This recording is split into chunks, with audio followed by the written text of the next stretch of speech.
بسم اللہ الرحمن الرحیم۔ معراج شریف کی رات آپ صلی اللہ علیہ وآلہ وسلم کا ایسے لوگوں پر گزر ہوا جن کے سر پتھر سے پھوڑے جا رہے تھے، اور جب وہ کچھ لے جاتے تو پھر وہ اسی سابقہ حالت پر ہو جاتے، اور یہ کام مسلسل ہو رہا تھا، ذرہ برابر نہیں رکتا تھا۔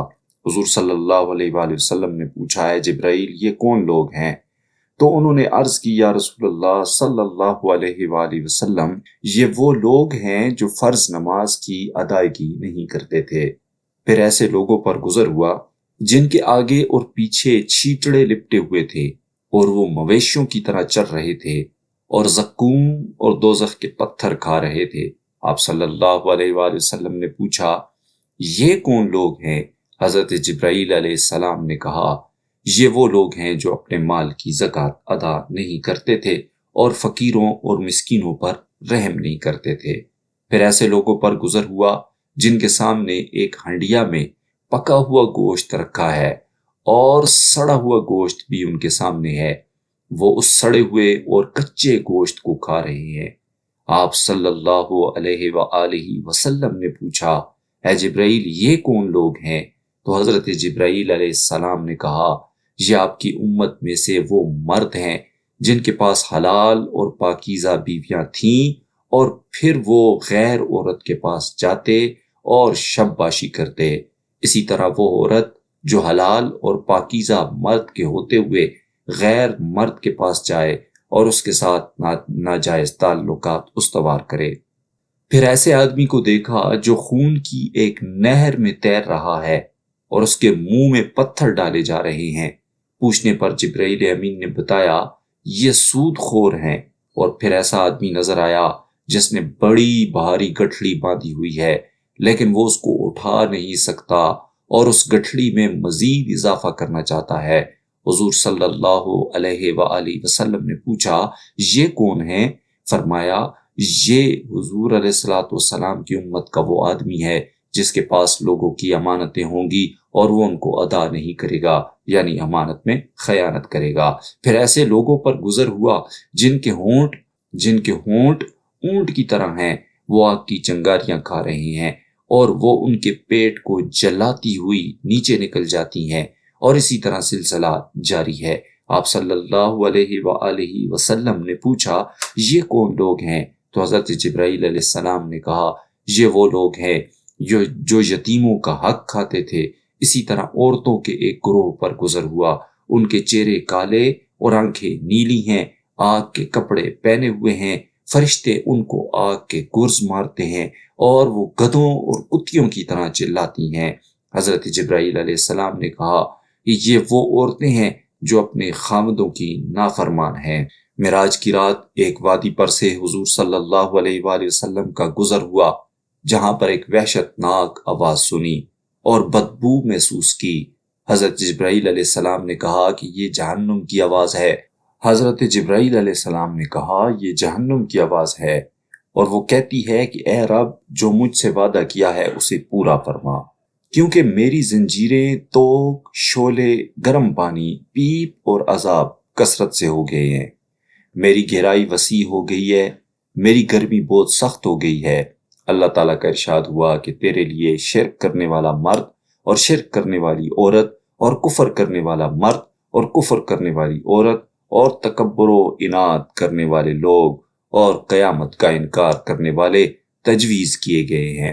دوزخ نے کہا کہ میں راضی ہو گئی۔ کہتے ہیں کہ حضرت جبرائیل امین کو لاکھوں سال کی عبادت کے صلے میں معراج کی رات حضور صلی اللہ علیہ وآلہ وسلم کی سواری براق کی زین پکڑنے کی سعادت نصیب ہوئی، اور حضرت میکائیل علیہ السلام کو مکہ معظمہ سے بیت المقدس تک لگام پکڑنے کی شرافت ملی، اور حضرت اسرافیل علیہ السلام کو زین پوش اٹھانے کا انعام عطا ہوا۔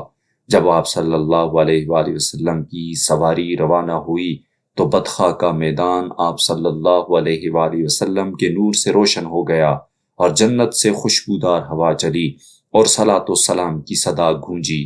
ہر طرف سے مرحبا کے نعرے لگے، بہشتی حوروں نے ترانے گائے۔ دوران سفر حضرت جبرائیل علیہ السلام نے عرض کی کہ اگر راستے میں کوئی آواز سنائی دے تو آپ صلی اللہ علیہ وآلہ وسلم اس کی طرف توجہ نہ فرمائیں۔ حضرت ابو سعید خدری رضی اللہ تعالی عنہ سے روایت ہے کہ رسول اللہ صلی اللہ علیہ وآلہ وسلم نے فرمایا، مجھے دائنی طرف سے پکارنے والے نے پکارا کہ میری طرف نظر کیجئے، میں آپ سے کچھ پوچھنا چاہتا ہوں، مگر میں نے اس کی آواز کی طرف توجہ نہ کی۔ اس کے بعد بائیں طرف سے اسی طرح کی آواز آئی، مگر میں نے اصلاً اس کی طرف بھی التفات نہ کی۔ اس کے بعد سامنے سے ایک عورت آئی جس نے بناؤ سنگار کیا ہوا تھا، پکار کر کہنے لگی، یا محمد صلی اللہ علیہ وآلہ وسلم، یا محمد انظرنی اسألکا، یا رسول اللہ صلی اللہ علیہ وآلہ وسلم ٹھہریے، میں نے آپ سے کچھ دریافت کرنا ہے، مگر میں نے اس کی طرف کوئی خیال نہ کیا۔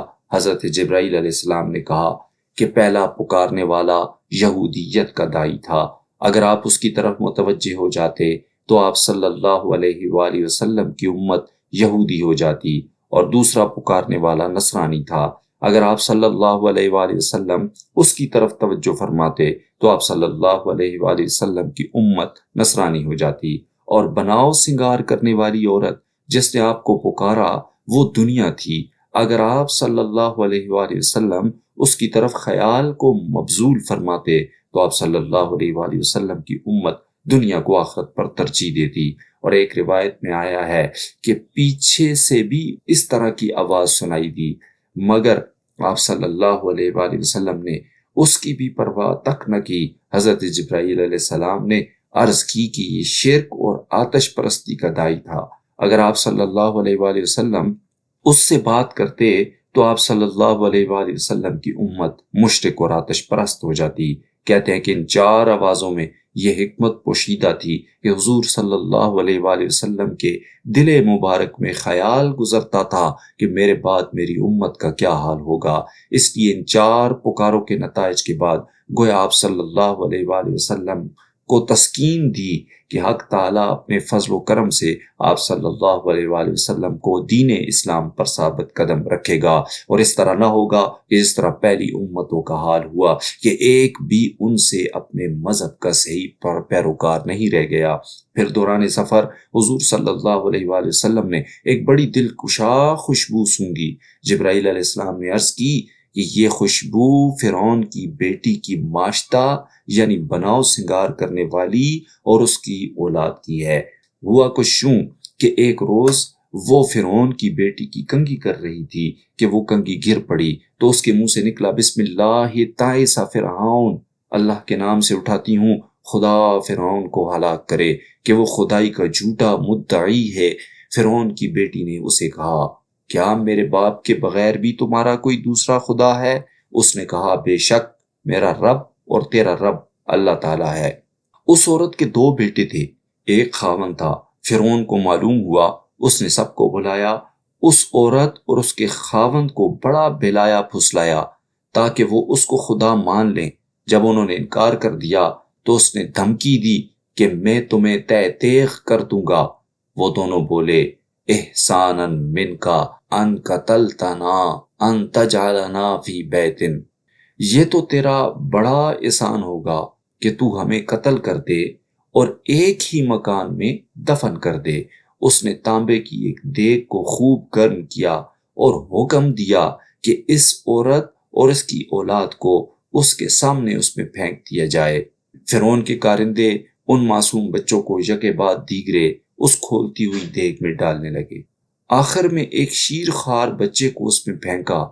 اس نے بلند آواز سے کہا، اے میری ماں، صبر کرنا اور حق سے منہ نہ موڑنا، تو ہی حق پر ہے۔